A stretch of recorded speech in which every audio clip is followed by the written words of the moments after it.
আজকে একজন নেতা লন্ডন থেকে এসে বলে আমরা দেশ থেকে পালাই না। নির্লজ্জ, অসত্য কথা বলে তারা। যারা নির্লজ্জ অসত্য কথা বলে তারা এখন যে ওয়াদা করতেছে ক্ষমতায় গেলে একটা ওয়াদাও পালন করবে না। এই যে পরিবর্তন হয়েছে, এই পরিবর্তনে ভীতু হয়ে যারা আগামী দিনে ক্ষমতায় যাওয়ার স্বপ্ন দেখছেন তারা আজকে নারী জাতির উপর হাত তোলা শুরু করেছে। এটার মতো নারী জাতিকে অপমান করা কিছুই হতে পারে না। যারা আবার যে দল নারী জাতির উপর হাত তোলে রাজনৈতিক কারণে, তারা শুধু নারী জাতিকে অপমান করেন না, পুরা নারী জাতিকে তারা অপমান করে।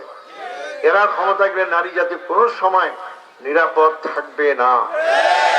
সংগ্রামী ভাইয়েরা, শুধু তাই করে ক্ষমতায় তারা আমাদের বিরুদ্ধে অনেক অপবাদ চালাচ্ছে।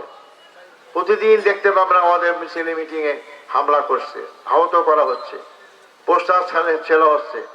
এই বদগঞ্জ তারাগঞ্জে শুনেছি যে আমাদের অনেকে হুমকি দেওয়া হচ্ছে, ভয় দেখাচ্ছে। কারা এই কাজটা করে? যারা জিততে পারবে না তারা এই কাজটা করে। যারা জিততে পারে তারা কাউকে মারধর করে না, তার প্রয়োজন হয় না। কিন্তু মনে করে জনগণ ভোট দিলেই ভোট আসলে জিততে পারবে ইনশাল্লাহ। আমি এই কাজগুলো করবো কেন? তাদের এই কর্মকাণ্ডে মনে হয় তারা নির্বাচন বানচাল করার চেষ্টা করছে। আপনারা কি বানচাল করতে দেবেন? আমরা দীর্ঘ 16 বছর পর নির্বাচন পেয়েছি। 16 বছরে আমরা ভোট দিতে পারি নাই। দিনের ভোট রাত্রে হয়ে গিয়েছে। আবার এক সময় দেখলাম জেলখানা থেকে 157 জন বিনা প্রতিদ্বন্দ্বিতায় জয়লাভ করেছেন। যে দেশে একটা দলের 5-6 জন দাঁড়ায়, সেখানে একজনও দাঁড়াইলো না, তাদেরই 153 জন জয়লাভ করলো।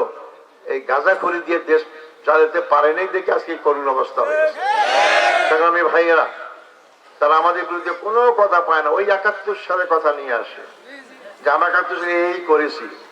আমি বলেছি আমার এলাকায় আমার বিরুদ্ধে 71 অভিযোগ যদি করে, যে বলবে, আমি তার বিরুদ্ধে মামলা ঠুকে দেব। কারণ আমি 71 অভিযোগ করে নেই, প্রমাণিত হয়ে জেল থেকে বেরিয়ে এসেছি। এই মিথ্যা অভিযোগ করলে তারা কিন্তু আমি আইনজীবীর সাথে আলাপ করে তাদের বিরুদ্ধে আমি ব্যবস্থা নেওয়ার চেষ্টা করবো ইনশাআল্লাহ।